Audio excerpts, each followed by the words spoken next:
it just takes one teacher. Yeah, absolutely. But one very inspired teacher, one very sensible teacher, one very, very business-like teacher to be able to bring it together.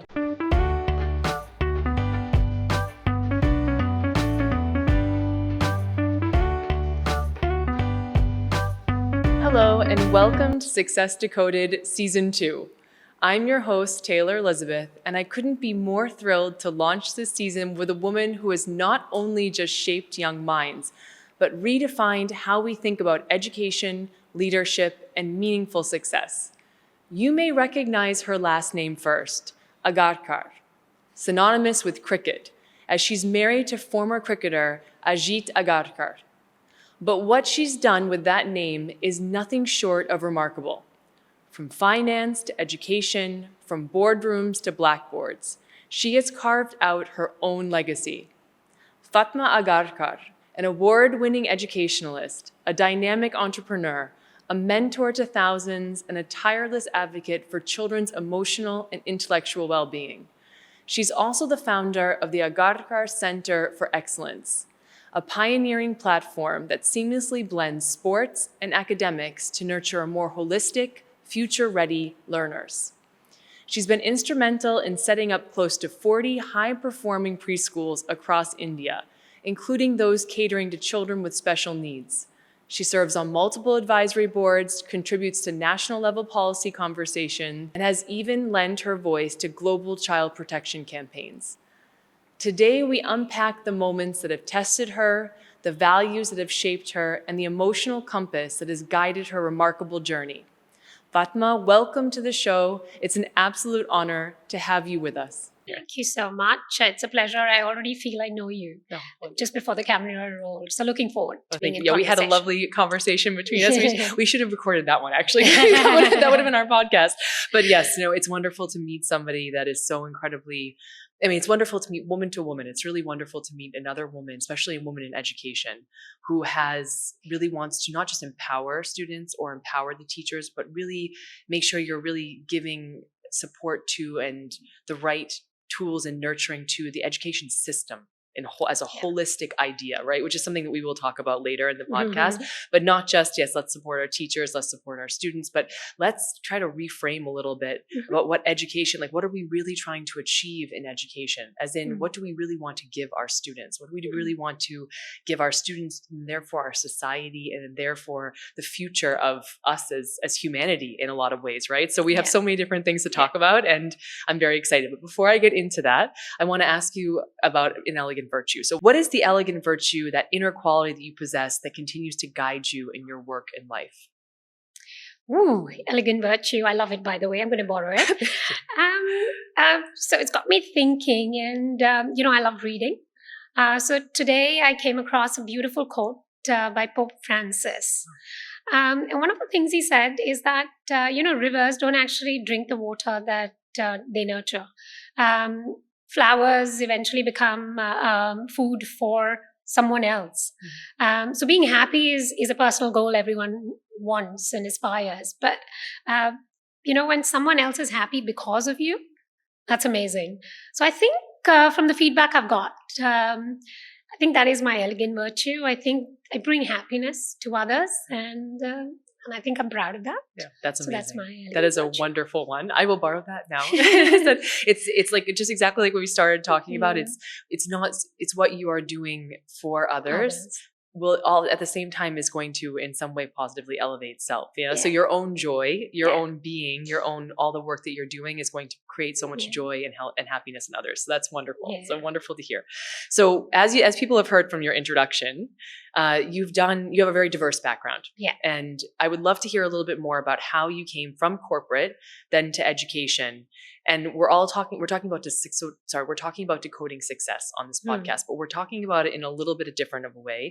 It's about the humanity behind that success, right? So we often hear about people, I struggled with this. It was really hard. I had this many failures. It's really good that we're talking about those things, but we often don't talk about the emotional experience of it, the resilience that it took, the ways you questioned yourself or doubted yourself, and what really it took. What are those tools that it took, or if you had to give tips to transition? So I would love to hear about I guess those softer skills that you really leaned on or in your journey. Do tell us a little bit about your journey from being in corporate to where you are now in education. So I'm one of those from Mumbai, that went to a commerce college, ticked all the boxes, were very clear on get the commerce degree. And I wanted to become an investment banker, which is why you then need the MBA. So you do all of that and you come back with lots of dreams. And I think somewhere working in the corporate world, I realized I don't really like adults that much. There was way too much jargon. There was just way too much cliche. Everyone was just molded to do and perform in a particular way to succeed. And I realized maybe that wasn't for me. And fortunately for me, I got into research and funding for schools that were setting up. Which meant I did a lot more research. I worked out, what that structure needed to be, and funding, of course, to make sure it's a financial model that will work, and the vision then is sustainable, can get delivered. And interestingly enough, a huge fan of what Wendy Corp did. So Teach for America became my inspiration. Here's a woman who said, "Listen, the brains are going to corporate world. Why don't we hold that, park that, and get them to come and teach? Because if their mind nurtures the generation that will follow, imagine what good can come out of it." Mm-hmm. And it's only parking it for 2 years. So she worked with top 5. She got them to hold the jobs for 2 years, but she got that brain, that mind, that incredible power to inspire children. And you know what? To be honest, it just takes one teacher. Yeah, absolutely. But one very inspired teacher, one very sensible teacher, one very, very business-like teacher to be able to bring it together. And that's when I realized that, what am I doing with those spreadsheets? It's great. My profitability looks good. My spreadsheets are great. I'm a star performer. But what can I do in education? And, started researching, and schools were coming up, but the leadership was talking the same language. It wasn't futuristic. It wasn't professional. It wasn't looking at the skills that the corporate world had. So I said, here's an opportunity. And I'm just going to say that the universe actually conspires with you. Yeah, it just comes together. I'm not spiritual. I can't say that. But I just feel that sometimes you're at the right place at the right time. I got connected to people who thought like me. And, from that, it just got into, hey, listen, what can we do to create a model that's truly about the future? Because selfishly, I love children, and I wanted to be a mommy one day. Mm-hmm. And I wanted my child to therefore be a part of a world where learning mattered, not education. Mm-hmm. I just wanted her or him to actually grow up not the way I did, which was, hey, listen, I'm a topper, I've got all that. Mm-hmm. But I don't really think I enjoyed learning. Mm-hmm. I just couldn't wait to get out of school. I couldn't wait to get out of university. I couldn't wait to start working. So I think it came from a place of wanting to do something because I felt I had the skills. Mm-hmm. Very determined, a risk taker, a problem solver. So after my MBA, I did my B.Ed, which is Bachelor in Education. Okay. And then I realized, hey, listen, but it starts with kids. So I had to do my early childhood education. So I really went the other way. Mm-hmm. Amassing degrees, I also realized maybe we need an upgrade to those degrees. Because there's theory, but not enough application. Mm-hmm. And then I discovered the world of IB and, not looked back. Yes. I'm so grateful. I was at the right place at the right time. Oh, that's an amazing journey. I think also what you're pointing to, especially success, because you, in that conversation you just gave us in that wonderful answer, is that you were talking about how in this investment banking world, people were always focused on success, right? They were defining success in one way. And for some reason, it just did not resonate with you, at least the way in which it was being achieved, right? Yeah. What didn't resonate with you. And then you're talking about now switching over into education, and how learning and education, they weren't the same thing, right? Mm-hmm. They should be very much aligned, right? But they weren't the same thing. So you wanted to do something different because you wanted to have a successful outcome for your future children, right? So it's all the Success Decoded part here is that you are defining success differently, right? You figured out what success, what you wanted it to be for yourself, and you saw, okay, it actually wasn't being offered or being supported or being nurtured, or as we were just talking about before we started the podcast, this mentorship kind of concept. I think the Teach for America, one thing that's amazing about that, and this is what I would like to ask you a question about mindset, right? When it comes to mindset, is those teachers that go into these schools and they teach for just 2 years, they aren't thinking like a teacher. Right? They are thinking like whatever it is expert that they are, or wherever that they are trained to be, or whatever they're thinking their future is going to be. So they are there to impart their knowledge, and they are there to mentor, right? So this is the shift that we want to see is towards mentorship. So how would you talk a little bit about the IB a little bit, if you don't mind? I don't want to switch gears too quickly, but would you talk a little bit about the IB and how you feel maybe it's more aligned with that success that you were talking about? Yeah. So the world of IB really talks about the process. It doesn't talk about outcomes. It talks about skills. And when we talk about, the volatile world, our children have actually gone through a pandemic. We didn't. Right. In Mumbai, they've gone through, storms and cyclones. In America or in Europe, I mean, the world changed. In the last 5 years, we've seen exponential change. We can't predict it, and therefore I have no idea what those skills are, right? And we talk about that if you're preparing the kids for something we don't know about, what can we do to make them more resilient, more self-aware, more problem solvers, thinkers? And that can't just come with a bunch of facts replayed in a different way in some answer transcript. So it's a lot, and IB therefore focuses on that. The beauty of IB really is that you can be in any part of the world, but the process doesn't change. They talk about who you are, how you connect to the world around you, how technology impacts, what's the rate of evolution, what is it that you are looking at when you are thinking about solving a problem. That means there's a bit of math, there's a bit of language, there's a bit of history, there's a bit of geography, and that's research that comes in to give you so many perspectives, and then you find a solution based on that combined understanding. IB is a whole. IB talks about a continuum. IB talks about, I know it's very cliched and they say lifelong learning, but any product of an IB school, and my son's gone through it and he's 20 now, I love his originality. I love that even though he's private, he can hold a conversation because of the ability to read, the ability to be open-minded, the ability to be knowledgeable but also principled and balanced. I'm talking about quite an all-rounder. This is what IB in a nutshell stands for, and it's a pathway to build on. It also, the principle of IB, which is so beautiful, is that it wants every child to succeed. It's not standardized. I'm different, you're different. We receive information differently. We're expressing it differently. Why are you better than me? Why am I not as good? But you're valuing me, who I am as a person with the learning that I have represented. That's why they talk about units of inquiry. That's why they talk about presentation of learning, your student-led conference. And I love that at grade 5, my son was able to come up with a research paper that told the government, hey, listen, look at indirect taxes more than direct taxes. I did not teach him that. It's the program that inspired him to want to research, supported by mentors who encouraged him to gather empirical evidence. By the way, this word I learned only on my MBA. I had no idea what secondary research or primary research was till I got into that program. I think it brought alive jargon to children in a way that was relevant. IB is about relevance. Yes. I couldn't agree with you more.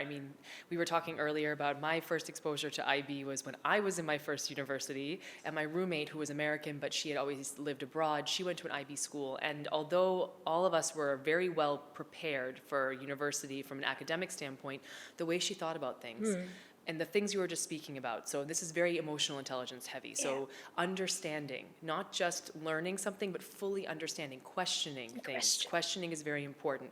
Holistic approach to things. Holistic, and for anybody that doesn't know for the IB, is they don't just approach maths as maths or sciences as sciences. It's a holistic approach to a general problem, right? And you approach it through these inquiries of learning, right? So you approach it through these different paths, which is the way we approach life.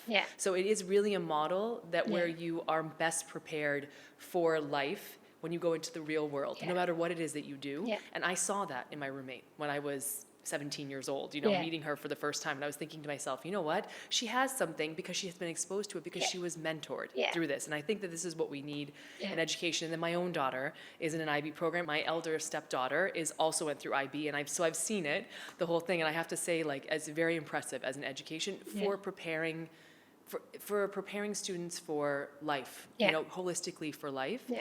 Both their social skills, which is like what I'd love to talk about next, but also their intellectual skills, because you are really holistically and comprehensively developing your brain, if you will. It's not just learning one thing and focusing on it. Our brains are amazing. Yeah. They can learn whatever you allow yourself to learn, and you train yourself to learn. But are you training yourself this way, or are you training yourself this way? Yeah. And that's the difference, I think. And that is that mentorship in there that we talked about, that exposure really does something quite different in an IB system. Yeah, it's just a 360. Yes. And I think one of the brilliant takeaways from the IB is your listening skills. Yes. You improve so much because it's about class discussions, it's about research, it's about listening to a perspective that's uniquely different from yours, and just finding a balance to incorporate that as well. Mm-hmm. So you're defining yourself by what you think and what you believe in, but it's also incorporating another person's idea. So imagine the evolution that takes place. I think the thought. It's the thought. The thought, yes. And you brought up something wonderful there as well, which I would love to ask your opinion on as well. So listening, right? Yeah. So you're listening as a student, but you're also listening, the academic leadership is listening, the teachers are also listening, the mentors that they have are listening. They're all listening to each other. And as an emotional intelligence coach, one of the core principles of being able to develop your emotional intelligence, or a sign of it, is that you are very good at actively listening. Yeah. Actively listening is to understand, not just to respond. So you are not just reactive to something, you are thoughtfully responsive to it because you actually heard what was said. Yeah. How would you say that skill, like a soft skill that we were talking about earlier, how important is that skill in your experience and your success, and how important do you see that in the IB program? Yeah.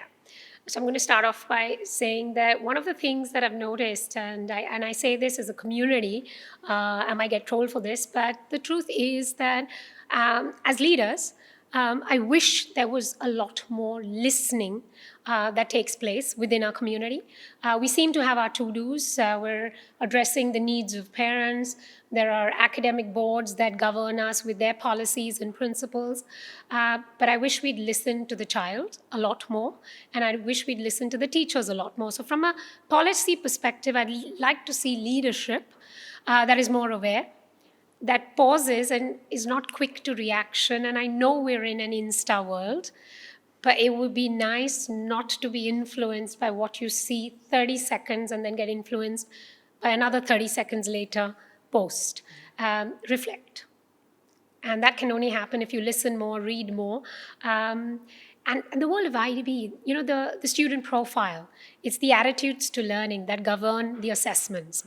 Which means that they want to know how you're thinking, what you're thinking, and how you're going to express yourself. So what's your approach to it?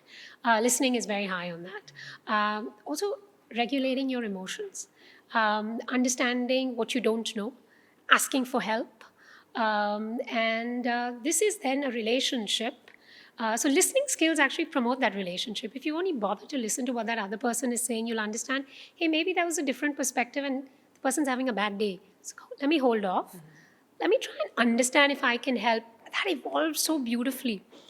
So I think the world of IB stems from socio-emotional learning, and everything else falls into place. Yes. So their core really is an emotionally aware, secure, regulated child and teacher that's building a relationship to learn. Mm-hmm. Amazing. Well, it's wonderful you bring all of that together in this program, because that is really, to be successful, one has to start with self, right? Which is something we also have talked about, is that it really begins with us. So we want to make, in education, you'll hear, it's in cycles, right? So there's something new to do, or there's something new to assess upon, or something new that we want to move into, or that we have to prepare our students for. That's what we often hear, is they need to be prepared for, right?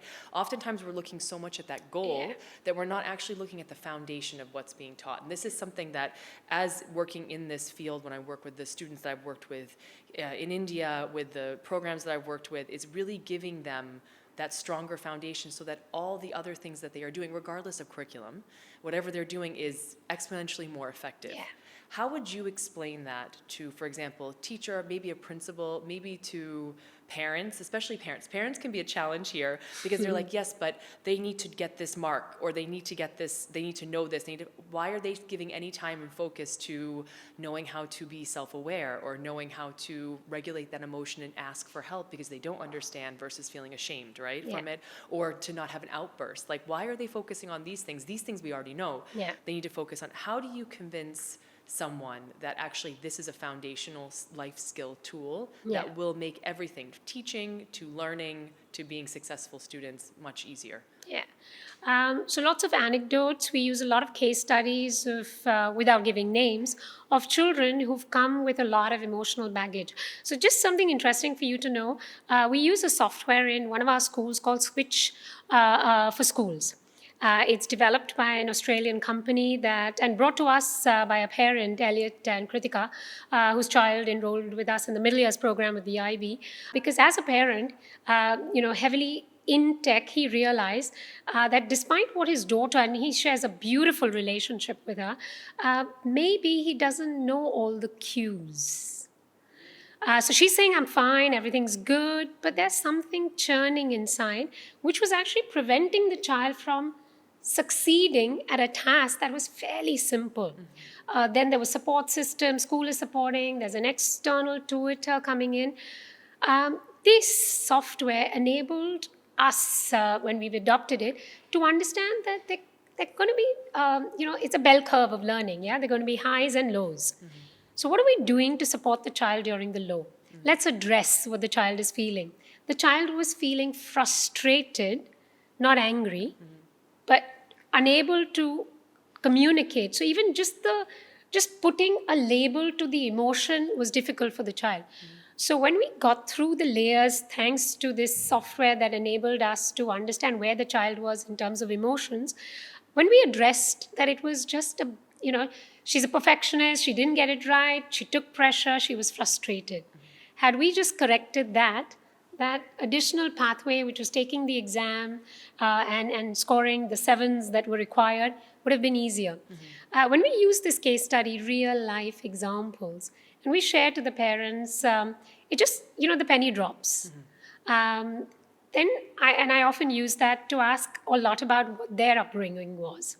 So when they tell me that theirs was straightforward, what their parents wanted, what the teachers wanted, in there lies their answer. Yes. And do you want this for your child? Because you'll end up being very frustrated. And they were like, yeah, I don't know what we did. And that's not what I want my child to go through. So it's very quick when you make that transition, but it is a painfully long process. Yes. I wish it could be summed up in just the way I did. Yes. It requires communication. It requires engagement. It requires a very aware management, leadership to say that this child will not succeed because the barriers lie at home in terms of understanding. And we're going to have to put a price on that emotionally secure child. Learning will happen, but first let's get this addressed. We're prepared to do it, and we have enough case studies to prove that success is then very, very quick. Testimonials from parents who are now willing to even come on camera and say, we're going to share our story. Yes. Because you addressed this and look where our child is today. Yes, absolutely. So a lot more of this. Not the easy path. This is not something I can switch very quickly, but I think it needs to be done. Yes. So communication. Yeah, communication. It's incredible what you are doing, and that should be applauded for what you are doing. Thanks. A huge part about this is as a parent, from one parent to another parent, it's difficult when we start hearing just human beings, even those that are, the field I'm working in, emotional intelligence, the field that you're working in, being very open to education from feedback about your child or everything else, to hear that maybe you're not doing the right thing at home is, for whatever reason, very difficult to hear, and human beings resist that, especially. So I think what was interesting of what you just said, many different things, but the thing is that the parents, once they see it, so for any parent that's watching now and that's listening to this and is thinking, I see my child struggling, I feel bad, because of course we feel bad. We feel bad about it. We are probably subconsciously and consciously assigning some guilt towards ourselves. Take that off you now. Understand that it's just that you're not aware, they're not aware, because there's no reason why you would be aware. But now you're understanding that there is potentially something else going on. So if you do think something else is going on, investigate the emotional aspect of what's going on. That would be like a call for everybody watching. Investigate the emotional part of your child's health. This does not mean that your child there's something fundamentally wrong with your child, or that they need psychiatric help. It's not that. It's just their emotional need. Maybe it's their emotional language, their vocabulary. Maybe it's the ability to express it. Maybe it's the ability to feel emotionally seen, heard, and safe in a situation. Whatever it is, just ease into that and see the transformation that could happen. There's nothing wrong with what you're doing as parenting. It's just you would never have known that this was an option. So now you know that it's an option. Now you know, and to be honest, 99% it is the emotion. Yes. And I know that even at work, when I'm stressed, when I've had a busy morning, I've had a rough night, I haven't slept well, the reaction the next day is very, very indicative that I need to walk away.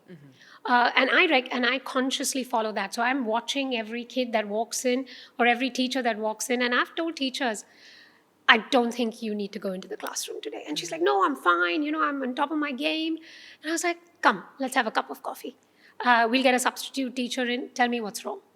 And I think if you address that, half an hour's conversation, she's got it out of her system. She's gone in. She's less heavy in terms of her baggage.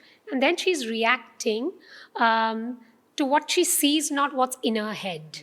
And listen, as parents, of course, we assign blame. I mean, I have a 20-year-old. Anything that doesn't work out, I'm thinking, what could I have done right? It's like 15 years ago, what did I do?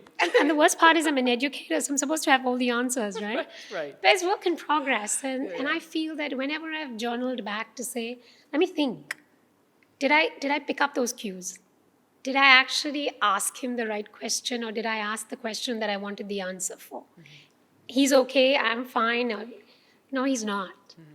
I can see his eyes are drooping, but I ignored it, or do I address it? Right. I think as parents, it's you have a 30-year-old, so I'm thinking it's work in progress till we are 75, 80. I don't know how long I live. Always. I mean, once you're a parent, you're always a parent, right? Like, God willing. So I would like to highlight two things for our audience, two keys to success that you talked about. They're incredibly healthy there. The first one is that you have full awareness when you are maybe not, you're tired, you're stressed, you have a lot going on. You are very conscious of your humanity and the fact that you know that shift, whatever is going on in you, is going to impact you and your ability to best emotionally manage situations. So you give space. So that's the first key to success, because if we don't give that space, the way we react to people, it's not in our optimal game, but it's usually not to the outcome that we want, right? Because all of our thoughts are driven by how we think about things. Exactly, how we think about things. So our emotions come from that. So to be really on top of our emotions, we have to get on top of our mind, and we need to give space. And the second thing is that you journal. So which I talk about all the time. Journaling is a huge tool for success. Only because it's reflective. And it gives you again that space to be able to reflect on something, write it down, body-mind connection, and then give space to it. So you can also not only reflect on it, but see patterns. Patterns. I think is a huge thing. Patterns. And the thing about journaling, I get a lot of resistance from my clients initially on this one. Individual clients, my students, it's like journaling. I don't want to write like dear. So no, it's not that. It could be any ideas you have, but the neuroscience behind it is because this is the way that our brain works. Our brain will actually pick up on patterns. That's what it will pick up on, and it will actually pick up on the learning much quicker if it actually sees it outside of self. Just like if you say something to yourself, it's much more internalized and adopted in the subconscious and conscious mind than if you don't actually say it out loud. Same thing if it's somewhere else that they're seeing, So these are tools towards success where you can actually learn these things. A question I have for you, though, is for any principal that's listening, school owner that's listening right now, teacher. It's like you gave a wonderful example of if you see a teacher that's not potentially in a good space, right? You say, let's come have a chat with me, put a substitute teacher in for a moment. We'll figure it out. I know there's going to be a lot of people that are thinking, sounds wonderful, ideal, though, right? Like, how can I do that when I don't have the resources, when I have all these, maybe a lot of pressure to achieve. Maybe it's one of these schools that needs to particularly elevate in certain areas, like their marks or their scores or whatever it is. You have all this pressure coming from everywhere. What is a tip or a tool you could give them to kind of give them the same thing, even if they can't remove themselves from the classroom? Yeah. And that's the truth, right? There is pressure of performance. There is pressure to deliver. A lot of schools look at enrollment and they're being evaluated. Parents will question if a teacher is not in the class and there's a substitution that's taken place. Right. No principal wants to explain that, the teacher had a moment because, gosh, you cannot say that in a public domain. So my only advice to principals is that you're actually creating a monster if you don't address this. I'm not saying that every teacher gets pulled out, but you do have a team in place. You've got a battery of administrative staff. Most schools have support staff as well. Do use your teacher librarians. Do use your sports teachers to also help and assist when you are identifying certain problems that do need to be corrected. You cannot push this under the table. An emotionally distraught teacher has caused a lot more problem, and you may not be able to solve it. And these are hard facts. You can also preempt this. Why don't you think about having a coach who comes in and talks to your teachers about mindfulness, a coach who gives your teachers strategies about socio-emotional learning that they can use without you having to pull them out. So I know I'm having a bad day. Hey, listen, I was told this, let me try it out. Even if it's pulling a rubber band and getting you to come back to reality, to say, hey, listen, let me snap out of it. You've got to equip your teachers with these tools. And I think it's non-negotiable. That's wonderful. I wish all owners of schools, principals of schools felt that way, because I very much aligned in that, because it's much better to be preventative about an issue than actually having to fix the issue afterwards, right? Sorry, I'm just going to tell you, the way you've summed up everything that I was talking about, you've actually given it a name, and I'm using that as a reference point to say tomorrow when I want to say it this way, these journaling will be important. Hey, listen, I've forgotten to mention that in my discussion. So I think we need, therefore, mentors like you to also be guiding. Because in our routine as management, as board of directors, as governance, as principals, we're so structured. We don't have a different perspective coming through. And I think this perspective is far more important than honing in more academic skills and innovation and creativity and, all the other jargon that we use in education. Thank you very much. So as a woman leading multiple initiatives from ACE to advisory roles in international schools, I would love to know, because you're doing all these things and you're integrating it so well, how has your own emotional intelligence evolved? And what qualities do you find yourself leaning on the most to stay grounded amidst maybe chaos at times? So, you pointed out that I think a lot. I do make it a point to reflect on how the day went. And I think in the 360, I have been given feedback that I'm always in a hurry. And sometimes in a hurry to get things done means that I haven't looked over my shoulder the amount that I feel I talk about. That made me journal it more, and my tools are podcasts. My tools are books. I do use Insta a lot to read. And I, there was a recent Nike ad, there was a recent Lay's ad, and it's creative. It's about how to market a product. But I learned two things about it. That was about, it's basically about people and relationships. So I have to be conscious that from time to time I may need help. And that was a big moment for me, especially after COVID. In India, we were in lockdown way longer. And I was doing all this work, supporting people. And a very dear friend is a psychiatrist. And I picked up the phone and said, how are you coping? He said, I'm not. So I said, what do you do? He said, I'm talking to someone.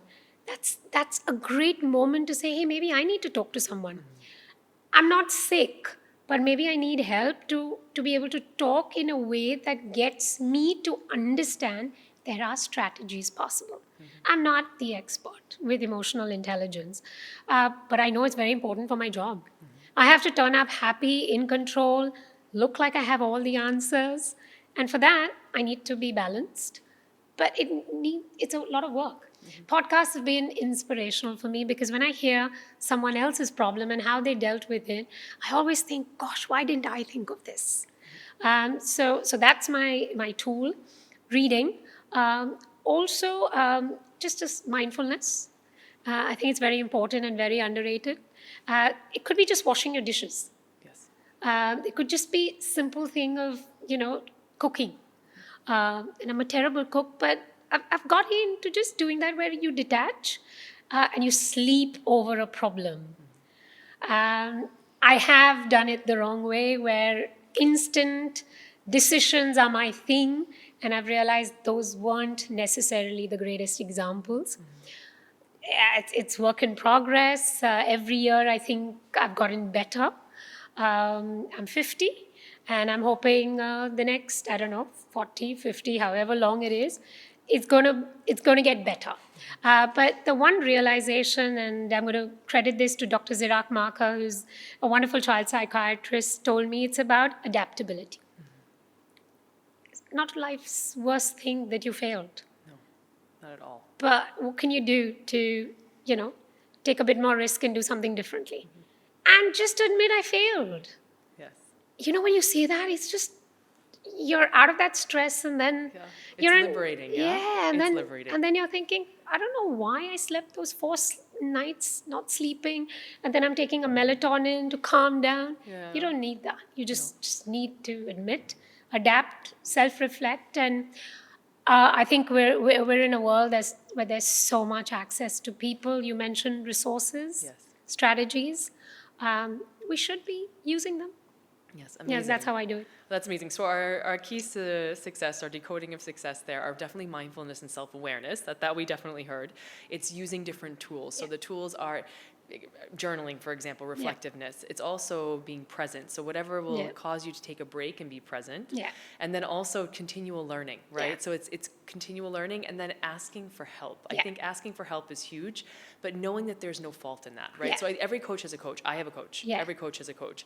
I also very strongly believe in going to therapy when you do not need it. And by do not need it, I mean by society standpoint. We think we only need therapy when there's crisis. Yeah. But in actuality, it's to learn the tools so that you can prevent the crisis. Prevent. This is actually what it is. Yeah. So I think the asking for help is a huge thing as well. And then I think all of those things allow one to be adaptable to things, a flexibility to things that can allow you to admit that you're made a mistake and failure because you've done that work to be able to do that, because there's so much resistance to even saying that there's so much fear to failure. Yeah. But there's also so much resistance to admitting to it, because what does that mean then once it's out? Yeah. But if you've done the work to realize, okay, I can survive what's coming after that, it's so liberating and free. If we can allow ourselves that space. If we to do can it. allow, So let me ask you a question then, because you brought up something really interesting about being in the upper management in the Yeah. top, right? It's very lonely. What advice would you give to somebody in your position, or to somebody that's in senior management in any field, in education or otherwise, that is struggling with, I don't know what to do. I know there's an issue within myself. I know, for example, I know I'm alienating people. I know that I'm too rushed. I know I'm these things. What advice would you give them in order to be the more successful version of them, to make a change? Yeah. I think it's very important to take feedback from people in similar positions from outside your industry, because that lens is like what I call a 360. So I often reach out to someone in real estate, someone in banking, and I ask for help. Hey, listen, I need 5 minutes. I'm in a spot. I want to get your perspective on the strategy I'm adopting. Narrate the incident and actually talk about the rut I am in. And it's refreshing how quickly that answer comes. But I've also opened a channel that when he or she is stuck, they call back. And my perspective, it comes from education. It doesn't come from law or banking or real estate. And everyone has different nuances to their industry. But because my lens is so refreshing and they try out a different approach, it's working. So I think it's very important for people in a leadership position, which is why I was going to tell you, it's very important that mentoring happens. And, you've reached everything. I mean, you're the chairman. Uh, who's going to advise you? A fellow chairman, someone who's been there and done it 5 times over. You've got to lean on those people. Some of my best ideas come from parents. Some of my best ideas come from people not in the education space. Some of my best ideas come from students, which means that we have focus groups with students. Right. Can you tell us what the board can do better? And it's very humbling because that list is the longest when it comes to a child. But if you can if you can detach yourself from the ego and just listen, it's pretty cool what emerges. And I know there's a business idea there. Yeah. So they're thanked with a lot of treats, healthy treats.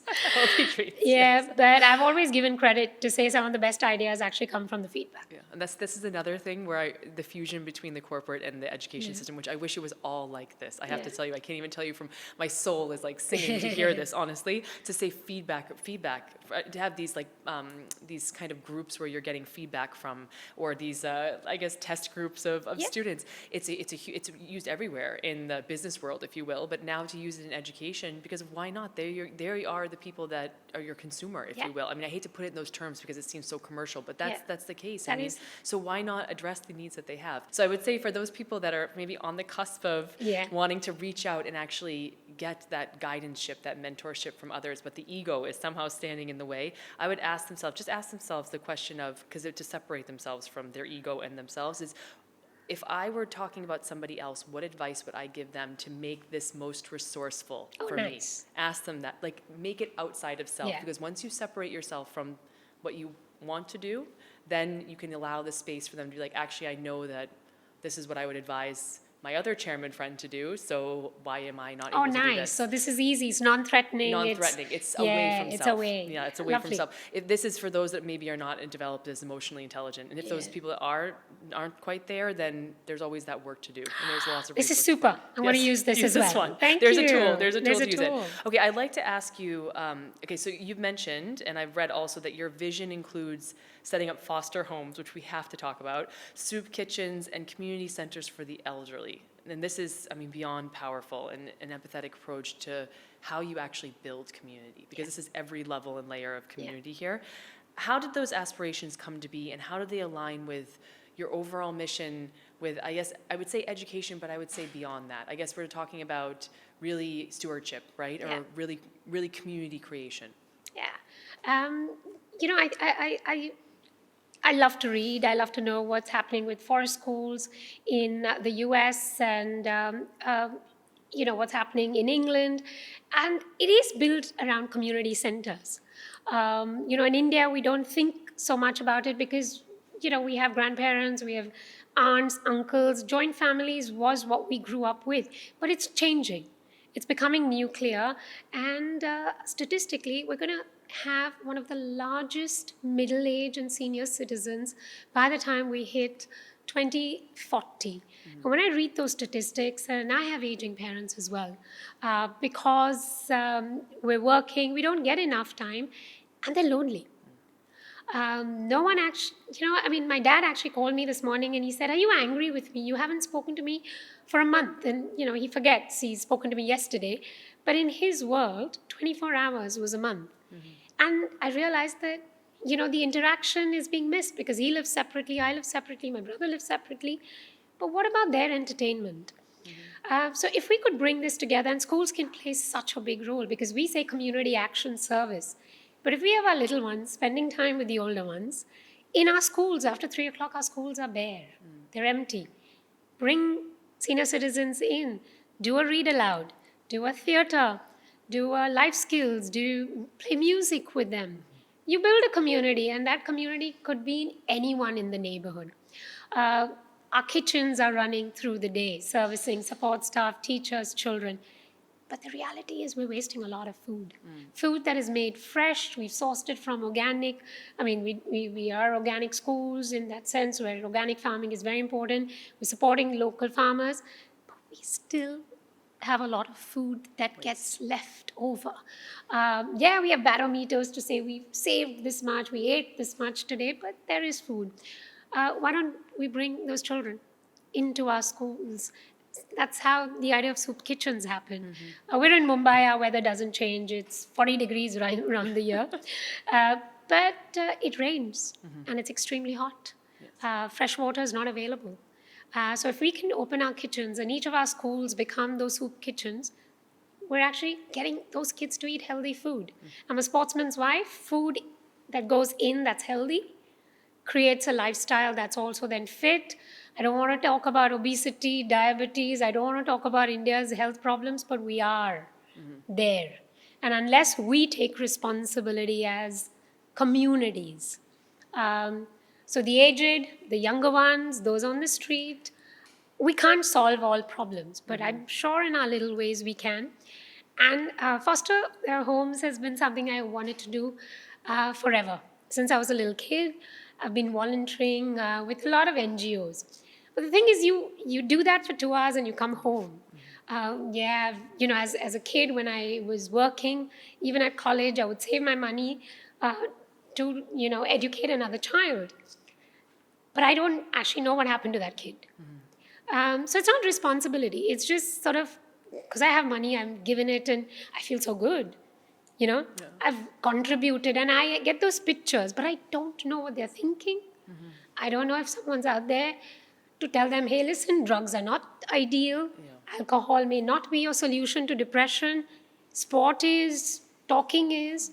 And I think my husband and I, we decided on the foundation to pick small towns to create, at least we should start it. I said, first, we have to model it. How can I convince others to do it if we haven't done it? So that's something that's happening next year, where we're going to take a little, house where we will physically be there and take in maybe 6 kids who don't have a shot at life. And the toughest ones, maybe, the ones that everyone's given up on. And let's mentor them. And the easiest bit is to take a 3-year-old, but I think middle school is the hardest. Yes. So we want to take those kids and tell them you have a shot at life. Your past is your past, but we're here. And you can trouble us, but, we're thick-skinned. We'll see you through. And hopefully then it's paid forward. And then that model can then work. It's not about funding for us, but it's about someone taking responsibility, and it's tough. I have 1 child for one reason, that I think that's all I could do. I'm fascinated when people have 4. But I'm hoping that through foster homes, I can actually be that mother to more. That's very... people hear this and be like, oh, that's very admirable, but I can see you here now and how emotionally moved you are by this experience and how this is a very touching and profound thing for you. Yes, of course, if somebody has the ability to be able to give back to your community in this way, it's absolutely wonderful, but to be so invested in it. Because what I'm hearing from the examples that you just said, it's not just about giving. Which is fantastic. Everybody should be giving, absolutely. If you can give, but you're investing in. So investing is quite a different thing. Investing is when you have some kind of interest in outcome. Outcome as in what you would really hope it aspirationally to achieve.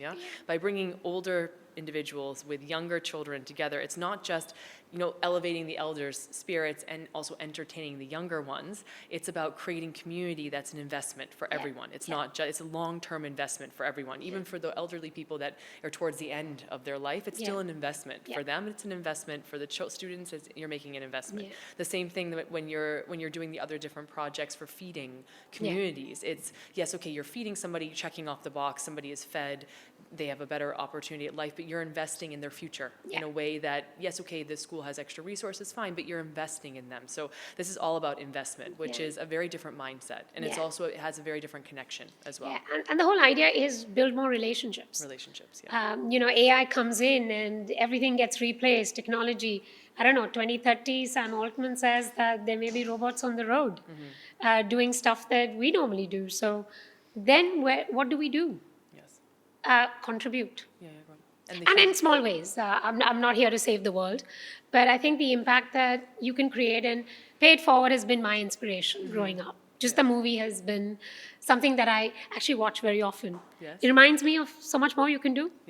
Just by one thought. Yeah, and I think also we should take a moment for everybody listening here too, is that one action actually can save a world for someone. Yeah. Right? So you may feel like we don't ever take those steps because we're not making a global impact on things, but all those global impacts were made because of one step that was taken. Yeah. And you never know what that one step will do to an individual's life. Yeah. So always take that step if you can. This would be what I would say from that. So looking globally now, since we're talking about changing the world, and especially through the IB lens, what do you believe are some non-negotiable skills and qualities that today's youth need to thrive? Not just academically, as we talked about, not just learning, but really thrive both emotionally, socially, as they move out into the world? The non-negotiable is not English language or language acquisition, but it's communication. It is the art of having an opinion, being very mindful how you use words to express it so that it's not hurtful, but you're still getting a point across. It's also confidence in creating solutions, not sitting on the fence and complaining about the problem. There are problems, we all know that. But what are you doing to solve it in whatever way? So it can't be someone else's problem, it is your problem. So I feel confidence is also important. Adaptability, it will not work out. Right, what's plan B, C, D? How do I do that without breakdown, without emotional stress, without taking extreme steps? I beg your pardon. My worry is 1 in 5 are thinking about suicide in our country because it's easier to give up than fight. And why is that? Because we haven't taught them how to get up and do it. Resilience. So resilience, adaptability, being flexible. Also putting a price on yourself. You're overwhelmed, take a break. Take a gap year if you haven't figured it out. Just because everybody's going to IBC, you don't have to go. And I think IB makes it possible because of the rigorous skill-based program, constantly checking for understanding and checking where that child has reflected on the process of learning. Again, it's not outcome-based. It's a broad lens. But each child is succeeding and moving ahead, so goal setting. But have a purpose. I feel far too many are saying, we'll figure it out. That dogged determination that maybe our generation had needs to come back. Have a goal, guys. It's not all dad's done it, mom's got it, I'll manage. I don't need much. I'll survive. Not so cool when you're 45 and you don't have anything. So I think certain goals have to be set. Sorry, but we don't even talk about happiness. India is very low on that happiness index. It's because we're all the time fighting and craving for things that don't eventually matter. So happiness, mindfulness, have it part of your tool. And it's okay to cause change. So yeah, those are the skills I hope children have. This is very exciting. So you're currently on course to launch your own school in 2026. Yeah. Really exciting. Amazing. And that's, really exciting as a professional to hear that. That's fantastic because, everything you've talked about, that is going to be a very impressive school. I know from every aspect. So I really look forward to that. What will set it apart from other educational institutions, and what is the core mission you want this school to uphold? It will be a small school because the whole idea is to personalize content, and help every child fall in love with learning, also further their own passion, their projects, but fundamentals need to be still learned to be able to pursue passions. So if the core is in place and it is mapped at their pace, giving them a holistic idea, so things like home economics, woodworks, textiles, self-help, do it yourself, cook yourself. You can build a table yourself, it doesn't have to be built, and you may turn out to be a banker, but it doesn't matter, you've learned skills that actually help in the design thinking process when you're making that spreadsheet as well. Yeah, absolutely. And also the confidence that The you have. confidence. If you can do something, even if it's Yeah. not something you plan on ever doing again, the confidence that you built is amazing. And that's what how we you want. build We it. want confident kids. We want happy kids. We want kids who own the process. We want kids to create. So lots of exposure, a lot of guest speakers, lots of case studies, Amazing. lots of week without walls. So not in school, but out of school learning. Lots of support for programs, whether it's senior citizens, youngers. So I know we love this about our schools is that we call it multi-ability groups. So first grader is also pitted against the fifth grader, and you'll be amazed how the first grader actually stands beautifully tall and puts a little pressure on the fifth grader because they think they know it all. But the first graders actually thought through the process. Yes. And that's amazing because in a workplace, you're going to learn from a 25-year-old when you're 50. Yes. And you've got to match pace. So we want relevance, we want a real world, we want lots and lots of creativity. Mums on call, dads on call, substituting. Okay. Just read Economic Times because financial literacy is one of their modules. Come talk. Decoded, break it down. Lots of virtual connect with other schools that think like us, and very natural. Yeah, amazing. So maybe not enough furniture, more free space.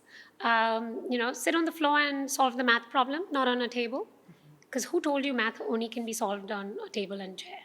So a fun place. Maybe I want to go to that school. I want to go to that school. I was like, can I go back to school, actually? I was thinking, this sounds great. Can I go there? I would love to spend my time there. So basically, you're breaking down physical walls, mental walls, emotional walls to understanding. You are going to create an area where really students not just learning, but they're thoroughly understanding both the self, their environment, their world, and what they're learning. So that's fantastic. Okay, this is the rapid fire round.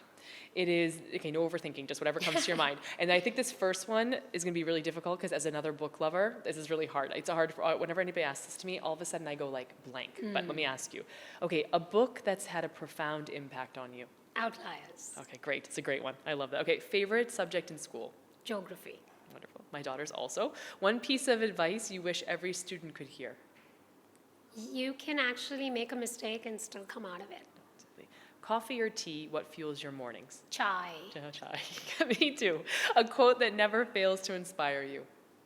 From my dad. Okay. What are you doing? What are you going to achieve today? And you're thinking, you're 82. God. Rest. Rest. A country you'd love to open a school in.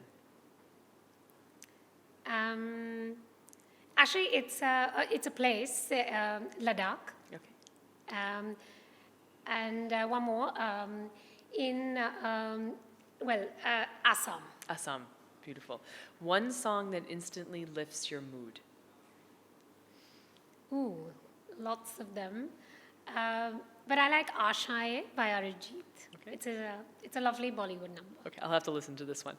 Your go-to mantra when it comes to life when it's really chaotic. Go to sleep. Go to sleep. Good one. Just put it down. Okay, best piece of advice you've ever received. Be yourself. Okay. One misconception people have about education. That it's profitable. Okay. One skill every student should master by the time they graduate. Communication. Absolutely. If you could give a TED Talk on any topic tomorrow, what would it be? Mistakes are crucial. Finish the sentence. People think that I am blank, but I'm actually blank. People think I'm an extrovert, but actually I'm the most private person you'll ever meet. It's usually the case, right? It's again, you choose to be happy, you choose to be able to face people. Yeah. It's a skill. So what's louder, your inner critic or your intuition? Intuition. Fantastic. That's a good answer. Well, thank you so much for being here today. This was incredibly enjoyable to speak about education, to speak about, not even education, about really what it is to really build community, to grow, to make change, to really have forward change, and the ideas that you have and what you'd be able to fuse together between the business world and the academic, scholastic world, and what you foresee as education in the future is so inspiring. And it was a wonderful, wonderful time for me. Thank you. And I know it's been incredibly insightful for our viewers. So thank you so much. Thank you so much. I've learned so much from you. I just mentioned off air as well that I love the way you articulate everything into tools and strategies, and I've actually gained a hell of a lot. Oh, wonderful. So thank you. Well, thank you for being here today. Thank you so much. Fatema, thank you for being so open and honest. This wasn't just a chat about achievements. It was about the journey, the little moments, and the heart behind the hustle. The stuff we often skip over when we're busy ticking off all the boxes. That's a wrap on today's episode of Success Decoded. Until next time, stay curious, stay kind, and remember, every story of success is also a story of emotional growth.